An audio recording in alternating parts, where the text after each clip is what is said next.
awareness. That second part is the commitment to medicine. Obviously, that's a big part of what we're looking for. We really want to understand that the student knows what they're getting themselves into. So do they have those experiences? Have they done those things that really gives them an understanding of what that patient contact is like, what the general profession is, all of the things that they're going to need going as a professional into the field. And then finally, that fit for the school or community. And this is the one that I think a lot of students might tend to overlook. We really want to understand that a student made the conscious choice to apply to our program. They really know what type of curriculum that we provide, the type of activities that we have on campus, or the different dual degree programs, academic opportunities that we offer. So really the students that's done the research and that, we understand will fit into our community. And that could come from, again, just an understanding of the, larger city that we're in, to something more specific, like, do you have the attributes that a lot of the students that are already in our community exemplify, and really that you would fit in terms of, the other students that are already here? Yeah, definitely great answer. And I can definitely relate to that. I do want to jump into another question. How many clinical hours, volunteering hours should you have before you apply, if at all? Yeah, another fantastic question. It's a tough one to answer because it's going to be different depending on any program that you're looking at. And that's something that I'm probably going to say a lot during this session.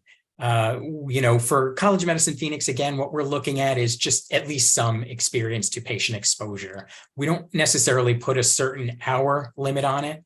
And there's a number of reasons for that. One, students are coming from a variety of backgrounds. They may not have the opportunity to do, extensive amounts of clinical opportunities because maybe they're working part-time to help fund for their education, or maybe they have family obligations, and they're only going to school part-time. Things like that really factor into our decision when we're doing that holistic review on whether or not we're going to, say 200 hours is something that's going to be considerable, or whether somebody that has 500 or 600 hours of clinical experience might be a little bit more, impressive in terms of their resume and background. So, that's where we really start looking at that individual student's experience that, really helps us within the context of the holistic review process.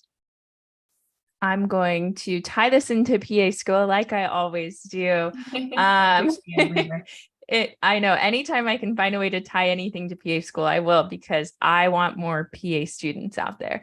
So for PA school, when you're looking at clinical hours, every program is different, obviously, but the bare minimum that you'll see across the board is at least 100 hours of patient care experience. And they go as far as to specify this even further to saying, like, this is like being a CNA or an EMT, or in some cases, a medical assistant. This isn't scribing. This isn't shadowing. This isn't volunteering. So for PA school, the requirements are even more specific and even harder to get. So if you're really interested in PA school, you got to start that process early, because you're going to have to go get those certificates to be a CNA or an MA or an EMT. But I'm going to jump into our next question. I love this question because I feel like I struggled with this during my undergrad. Someone's asking about short clinical work experiences, like just doing a clinical experience for the summer. Is that going to look bad on my resume? Is that going to look bad in my application? Because I know this is something that I struggled with during my undergrad. I was an MA at a clinic for just the summer. And when I left in August, I was kind of torn up about it. And I was like, oh my gosh, this looks terrible on my work history. I only worked here for 4 months. So what do you think? Does this look bad on my applications? That's a great question. That is a great question. And it really goes back to that idea of context. So we really, we're not just going to look at the face value of what's on the application. We're really going to try and read a little bit deeper into it, even if you don't provide us that additional context. So if you're talking about, maybe somebody is at a university, they're taking classes, they go home for the summer. You don't live in the same place, and maybe you do a clinical internship while you're there for the summer. We understand that you can't continue doing that when you go back to school, because now you're, 100, 200 miles away. So we're going to look at things like that. If we can't make those kind of necessary leaps, or if you don't think that enough context is provided in terms of your application, give it to us. Let us know why it was such a short experience. Hey, this clinic only lets students come in here for 20 hours a week and, a maximum of 4 weeks because, they have a lot of students that are interested and want to rotate through. We can't obviously guess at things like that. So if you know that there's that additional kind of information that you can provide that'll help us, make some of those, get some of that understanding about why that was such a short experience, that's fine.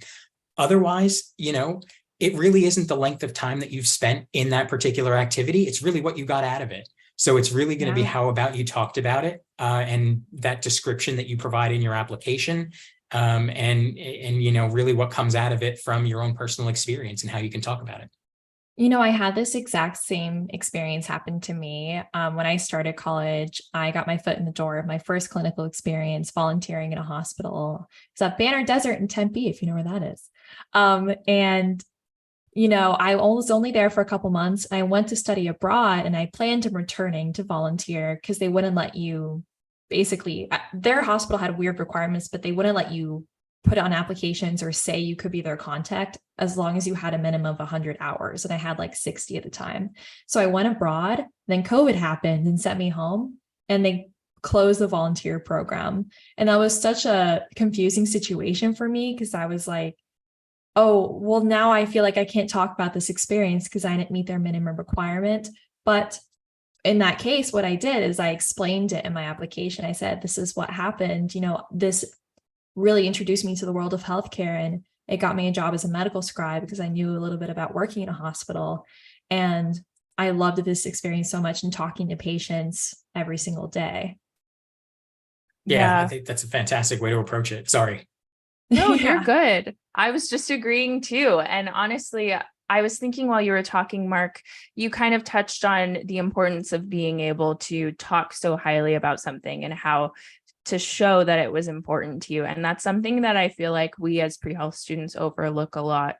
It's so important that you're doing things that you love so that someday when you're sitting in an interview, you can rave about that thing and you can go on and on about how great it was and how it made you a better person or how it taught you this really cool thing. And they will be able to tell when it's something you didn't really enjoy. Yeah. Oh, yeah, for sure. I want to ask this question. It's awesome. Does it look better to diversify experiences or stick with something long term? I think I know the answer to this already, but what do you think? Well, we do like to see commitment. So it obviously is helpful to, show a kind of a sustained experience in a given area. So whether that's, your clinical experience or whether you're, heavily involved in a research project, that's certainly helpful.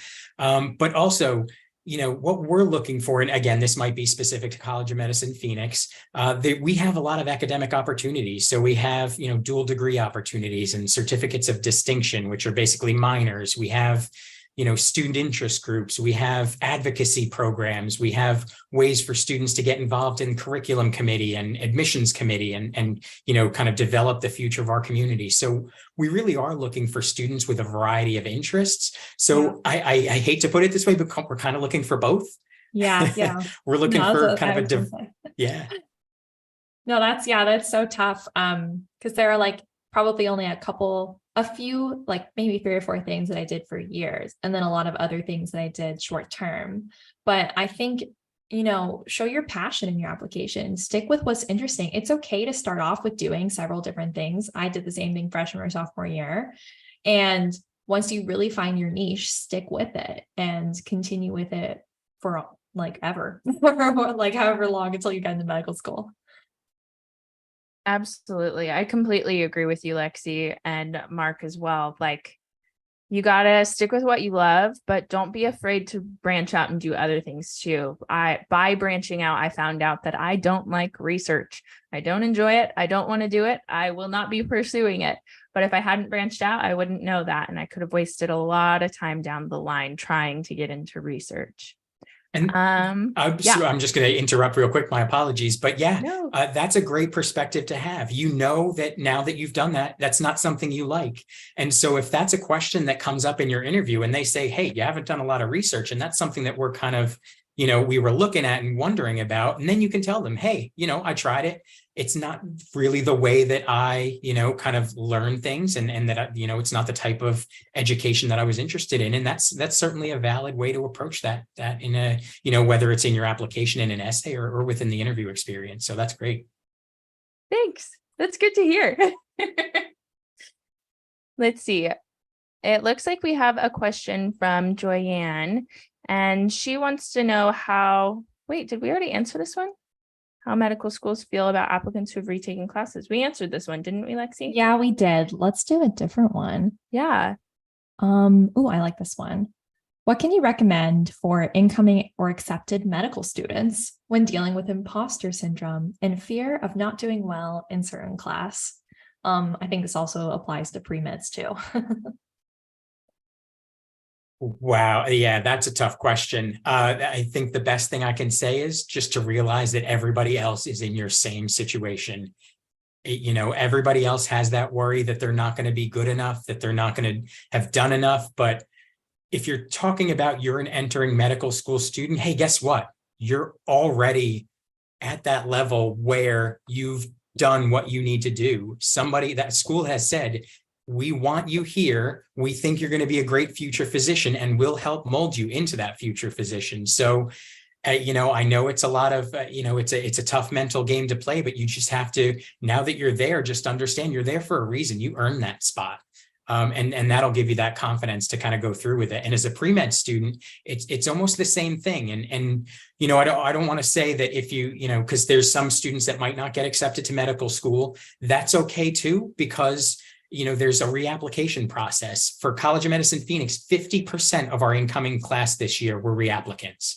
So, think about that resilience. Think about that there's not that one path to medical school. You don't have to follow a particular path to get to where you want to be.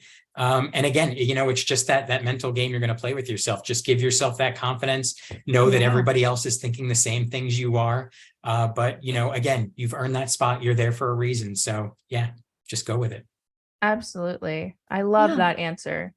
Even as a pre-med, even if you don't get into medical school in the first try, you are so unique and you are a hard worker. You took the MCAT, you went through all of these classes in undergrad, all of these clinical experience, you worked hours on end.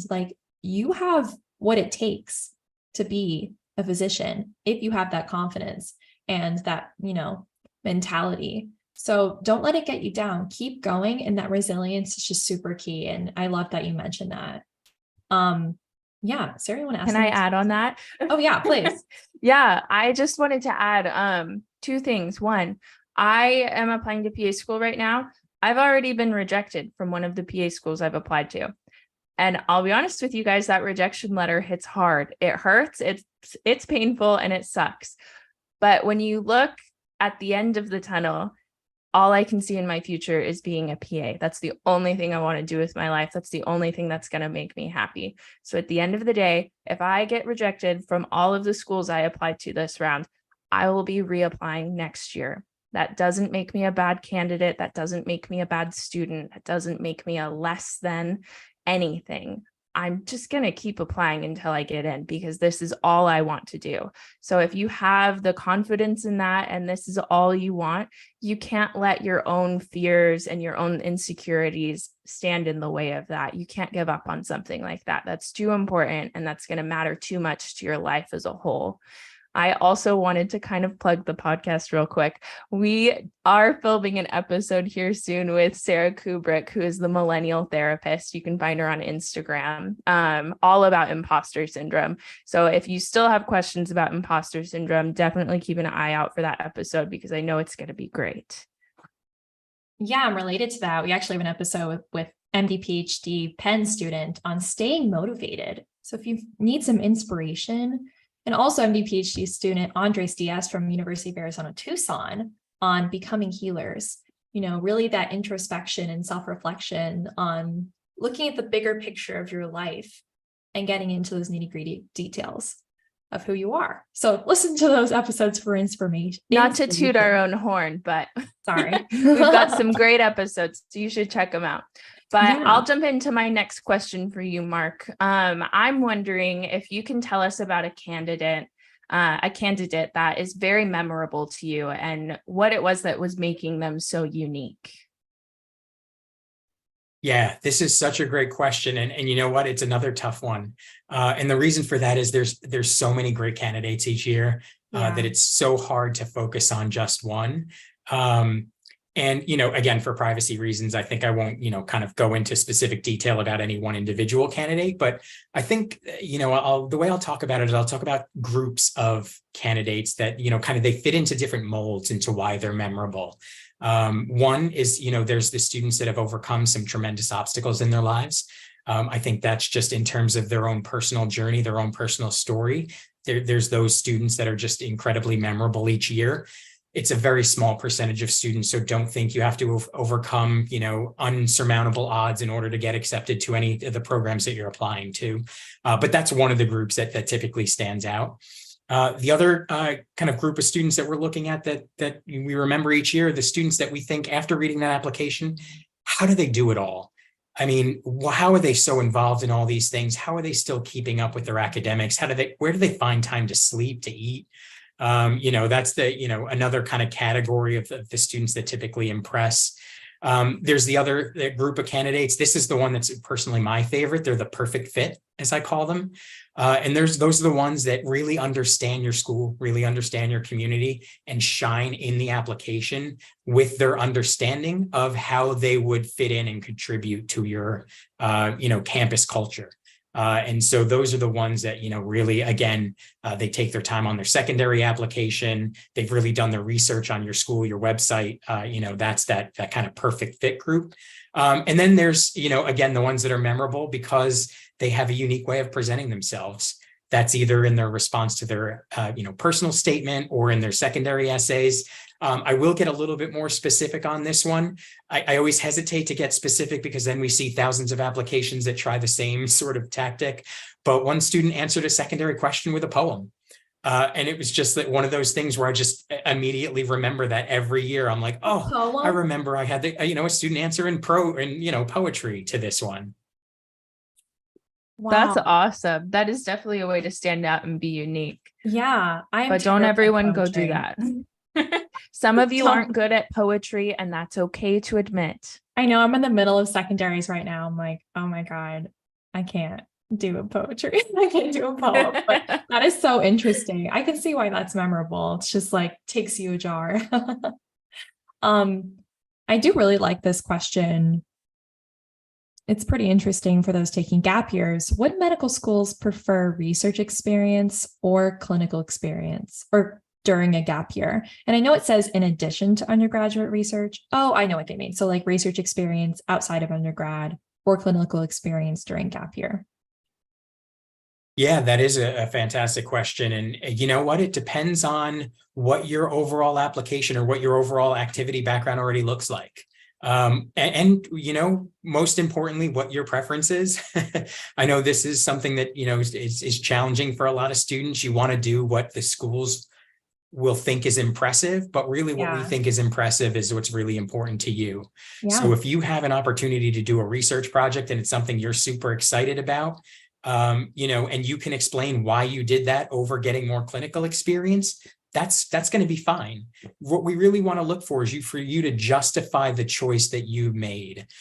So a couple of things come into that. One, that you're able to do a little bit of self-reflection and say, okay, why did I choose this? Did I choose this because I think it's what you want me to do? Did I choose this because I really need or think I want to get more experience in this particular area and I think it'll help me prepare for medical school? Or am I doing this because it's something that it's the opportunity that really stands out and I want to do this. This is my passion. So, it really doesn't matter unless you're in the situation where you don't have any clinical experience. That I would say, yes, then go ahead, definitely focus on the clinical experience as opposed to research. Other than that, really, it's up to you and what you're really more interested in focusing on. Yeah, that's a fantastic answer. I did like 3 years of research in undergrad and about 1.5 years of being a scribe, in addition to like half a year of volunteering in a healthcare clinic. And now I'm in a marketing position and it's something that's really giving me some work experience and also allowing me to like actually create some savings and maybe invest, get some of that like real life experience instead of going straight through college. So I highly recommend if you've stick to something you're really passionate about. Like for me, I love event planning, I love marketing, and it doesn't have to be exactly that. But if you love your clinical position, you're really interested in your research project, I love all of the points that he mentioned. Yeah, absolutely. I completely agree with you. We have so many questions, you guys. This is crazy. So definitely go upvote questions you really want answered because we are going to run out of time very quickly. So I'm going to jump to our next one. I really like this question because it's something that I feel like I wonder a lot too. Do medical schools view applicants that come from, they use the word elite, but I'm going to use the word Ivy. So do you view applicants that come from Ivy undergraduate colleges programs, or I guess elite programs in a particular way, or is that something you're not even looking at anymore? You know what? I would say in general, it depends on the person that's looking at your application. When we're talking about an admissions committee, it's not necessarily one individual that's reviewing that application in most cases. It's going to be, in our situation, 22 individual people that are going to look over that application. And it so maybe depends on their background on whether or not that they'll value that as sort of a bonus, or whether they'll just kind of gloss over and say, okay, yeah, they did the degree, they meet the minimum requirements, and they're academically competitive. I would say for the most part, the academic review is based solely on, do you meet the GPA, the MCAT requirements? There is some sort of, I would say, internalized bias that comes into that. Like somebody might review an application, and I think we all do this. We hear those Ivy League school names and we're like, oh, that's pretty impressive.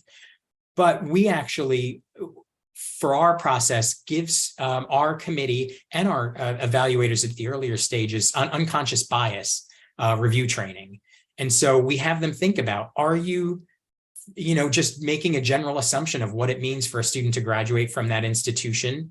Or do you have some more knowledge about the particular education that's provided there? And can you make a more educated decision based on your knowledge of that institution? So, we're going to try and give individuals the tools to make sure that they're not just automatically giving students a bonus for that, if that makes sense. But, otherwise, it doesn't matter. When we talk about where the students can fulfill our requirements, it could be an Ivy League school, it could be a community college. We don't want to discourage anybody from thinking that they're going to be a competitive applicant just because they might have gone to a different institution. That's good to hear. Yeah, absolutely. There's this question that has 9 upvotes. It's like the most we've ever gotten. Where is it? I think I'm looking at it right now. Is it about the gap year? Yeah. Yeah. Does it look bad on a gap year if you just travel? You just take a year and you're traveling. Is that a bad gap year? I never want to say no. However, again, it's going to depend on how you explain why you just traveled during that time. Is it because you've done all of the activities you think are going to prepare you for medical school, and this is more of a, kind of exploratory, get to know a little bit more about, different cultures and really immerse yourselves in different communities? That might be a kind of a valid explanation, but we always want to see students continue to find or continue to take part in activities that are going to prepare them for the medical school experience. And so if it's just travel for travel's sake, you want to get out and, just enjoy yourself for a year before medical school, that might not be the best way to describe or to kind of position yourself in the review process. Absolutely. And honestly, it makes me think of like, don't tell us about your trip to Budapest. We don't want to know what happened in Budapest. It stays in Budapest. Yeah, right. I did travel a bit during my gap year, but I didn't travel for 2 years. I just a little bit that I had the opportunity to that I probably wouldn't be able to in medical school. So it's okay to travel, but make sure you're also doing something outside of that too. I'd love to ask the next question. Which activities should we prioritize during undergrad that can't be done or are harder to do during gap years? That question's hard. That is a difficult question. I would say that the toughest thing, and that I've heard students say, is it's always tough to get research when you're not in an academic institution already. You have a little bit more of the connections in terms of the faculty and the, different postings and emails that might go out about, on-campus activities. So that's probably the one. If you are interested in research or are thinking about research as a possible, being a physician scientist, that's going to be the one I would say focus on and make sure you get some of that. It is going to be a little bit tougher because once you get into that gap year situation, you're doing a lot of cold calling, cold emailing to try and find those opportunities. And that's not always the easiest. I completely agree with you. It is hard now that I'm not affiliated with ASU, because I guess I misspoke earlier. I learned I liked psychology research. Now that I'm not affiliated with ASU, it would be nearly impossible for me to find a way to get in a psychology research lab. So if that's something you're passionate about or you really want to explore, definitely try that out during undergrad. Yeah, absolutely. Let's see. Okay, so there's the question about majoring and minoring in multiple areas, like making that stand out as an applicant. But I kind of want to take this in a little different direction as to like, do I need to double major? Do I need to do a minor? Are these things that are important, or can I just get my undergraduate degree, get my BS, and get good grades? Yeah, so I did definitely say it's not necessary. When we talk about the admissions process, we even say the major, not that it doesn't matter, but we're not looking for a specific academic program or combination of programs. It certainly will come into that, are you academically prepared kind of discussion. If a student has, kind of a double minor or a double major, hey, that student took on a lot and hey, they're still getting good grades. But beyond that, no, I wouldn't say do it just to make yourself more competitive. It's not going to be the kind of boost that, you might assume it would be. But again, if it's something that, you're interested in these multiple areas and you want to show that, you're more than just, your science background. And so maybe you did a biology major and you're a theater minor, or you're a theater major and you did, just the pre-med as a minor and you just did the prerequisite coursework. By all means, go for it. That's, certainly that diversity that we're looking for in terms of a student's interest and background. Yeah, that's a great answer. This question is very popular, and so I want to make sure we get it asked.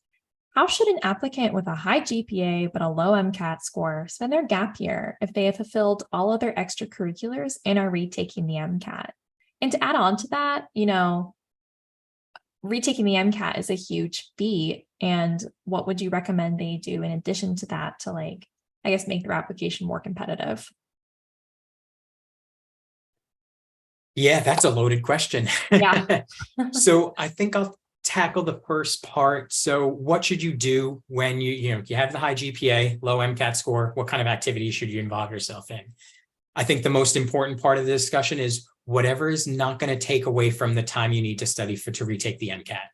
All right. So whether that's, the activity, it could be community volunteering, whether it's, getting involved at, a particular group or organization, or part-time work, or if it's, just a basic shadowing experience that's only maybe a couple hours a week. Think about things like that. But again, your focus and what you want to do to improve your application, it seems like in your situation would be to raise your MCAT score. So don't do anything that's going to take away from that goal. And give us the context of, hey, if it is, you only did a couple of hours of volunteering every week during that time, I only did it because I was focusing on that MCAT score. And hey, I raised my score 5 points, 10 points, whatever it may be. Yeah, I think that's a great answer. I did the same thing during my gap year. I didn't work full time. I was studying for the MCAT and I just took on a part-time job. I worked with just one of the physicians I used to scribe for, and I just volunteered a little bit. But a lot of my time was dedicated to the MCAT because it was very important to me. And I think that's okay. And you can be honest about that. The test is huge, and it's extremely hard. But you got this, and just do whatever you can to like give yourself this space and to like the wellness as well. Don't forget to do some cool hobbies or something that you enjoy while you're doing it. But yeah, it's really tough, you guys, but you got this. Yeah, you got this. We believe in you. Oh my gosh, we're running out of time so quick. Okay, this question has 8 upvotes on it, so we're gonna ask it. So this person is expressing some concern about how competitive the application process is, and they're wanting to know some red flags that they should avoid putting on their application versus some green flags that they should try to include. I feel like we've covered a lot of the green flags, but what do you think some of the red flags are? Ooh. Yeah, the biggest red flag for me is always the student that is, and this is it because the application process is competitive. This is something that you naturally have to do, apply to a lot of schools, but it's the individual that clearly is applying just to add another school to that application list. When you get to that secondary application, there's no connection with the community that we're in, the patient population we serve, an understanding of the academic program, the type of institution we are, where we're located, all these different things that, are going to go into the decision of where you want to attend medical school. That is probably the biggest red flag that I see every year. The students that kind of just, I'm going to get this secondary in just to get it in, just to give myself another opportunity to possibly get an interview. Absolutely. I think that's definitely a common thing that students do. We're just scrambling to add schools into our application list. We're trying to get our name out there more, but we have to kind of hold ourselves back from that. Slow down. Like, why are you applying here? Make sure you've got a good reason for it. I know I really wanted to do that with PA apps because it's a lot less expensive. So I was like, oh, I could apply to way more schools. It's a bad idea. There's too many. I don't love them all. I can't lie about it. Yeah, no, I definitely agree. I want to search for, I think, just a couple more questions before we head off to our next session. Let's see. What about this one? What are your thoughts on taking prereq classes at a community college? Ooh, yeah. We are totally okay with that. Good, I did that. At College of Medicine, yeah. College of Medicine Phoenix, we're really just looking for you to complete the content requirement. Yeah. And so whether that's at a community college or whether that's at a 4-year university, you've done the work. What I will say is that we do have, and this is other schools may have this requirement too, is they call an upper division. You might need an upper division science course or an upper division biochemistry, those types of things that naturally community colleges don't offer upper division classes. So think about that when you're considering which prerequisites to complete there. But yeah, for us, it's totally fine. Again, what we're looking at is, some students, financially may not be able to take a course at a 4-year university, or they don't have it's just a summer class. And so you're home from university and there's a place close by that you can, do that course. That's really, we're just, again, going to look at the content and not really the location. Yeah, that's really good to know, because I took a couple community college courses. One I just finished like yesterday, and I'm like, how do I upload this to my med school app? But we're working on it. But yeah, and I took it as prerequisites for some of the state schools that I applied to. Hot tip, if you are in a different state, obviously, than Arizona, if you want to figure out what prerequisites you're required to have, I would start with your state schools. And I know it's daunting to like try to make a school list so early on. Just start at your state, because you should really apply to all of the state schools available to you when you apply to medical school. And just take a look at their website. They have prerequisites available. I'm going to follow up with one thing about the community college question too, though. I know there are some schools, specifically if you decide to take all of your prerequisites at a community college when you're already enrolled at a 4-year degree program, there might be some red flags that kind of are thrown up there, being like, okay, why is the student just taking all the prereqs at the community college as opposed to the school that they're, completing their degree at? So, be prepared to kind of explain why you're doing that if that's something that's happening. But, 1 or 2 courses here or there isn't going to be an issue. Yeah, that's a good point. I couldn't fit in those classes I took into my schedule, so I took them in my gap years. So it's just everybody's journey is different. But thank you so much for clarifying that. I think I actually want to end with this question, and It's just so important. Clinical experience is so important. What are all the kinds of experiences that you've seen that count as clinical hours for medical school? There's so many different types that we've seen. So, and I'll give just maybe a brief list. There's the typical shadowing and scribing. We've seen, CNAs. We've seen, nurses going back to complete a different degree. We've seen EMTs. We've seen students doing clinical research and they're involved with clinical trials. We've seen individuals that have, shadowed in family practice clinics, or they've, volunteered in hospitals.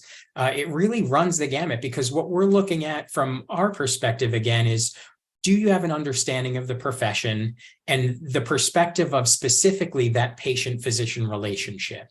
So is it that you've taken part in that relationship, or even if you've just observed it in the terms of shadowing?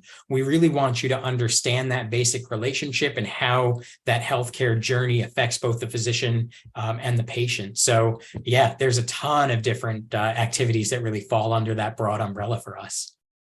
I'm going to quickly add on a sub question to this, because it's something that I hear talked about a lot. What are your thoughts about home health experiences, like taking care of a relative or a family member? Does that count as clinical hours? That is a great question, and it probably depends. So are you a certified home health aide? Or, what types of kind of care are you giving in that home health situation? I will say, in terms of experience, we see that a lot, and we value that. And we know when we're looking at our review process, we're like, this is a person that exhibits compassion, that exhibits empathy, that, is really family oriented, all those kind of positive qualities that you think about when you think about entering the world of medicine. But really, when we're talking about clinical hours, it depends on, I think, your level of, kind of involvement in the care that you're giving. And whether or not that there's kind of I don't want to say an official certification behind it, because there doesn't necessarily have to be. But, is it just, a kind of typical care and checking in on somebody, as opposed to maybe, changing IV fluids, or, it's something that's a little bit more direct in terms of the medical care that they're receiving. Absolutely. Thank you for answering that. Yeah. It's a great follow-up question. Sorry. Yeah. Thank you so much, Mr. Mark Priolo, for joining us at our National Pre-Health Conference special podcast episode live on the Pre-Health Pod. If you liked what you heard today, we do this every single Monday with healthcare professionals across the globe. And if you'd like to learn more about different medical specialties, or maybe you actually want to pursue a physician assistant career on top of a physician career, check us out at prehealthpod.com. It's on our website, nationalprehealthconf.org/podcast. We're on Instagram at prehealthpod. Give us a follow, and we have tons of other episodes already up, so give those a listen. Thank you again. Up next, we have our session on healthcare data analytics and artificial intelligence by Dr. Xuan He at Harvard Medical School. So if you want to learn more about how you can use ChatGPT in your future career as a physician or healthcare professional, highly recommend checking that session out right now. We're going to transition there soon. But thank you guys. It was great.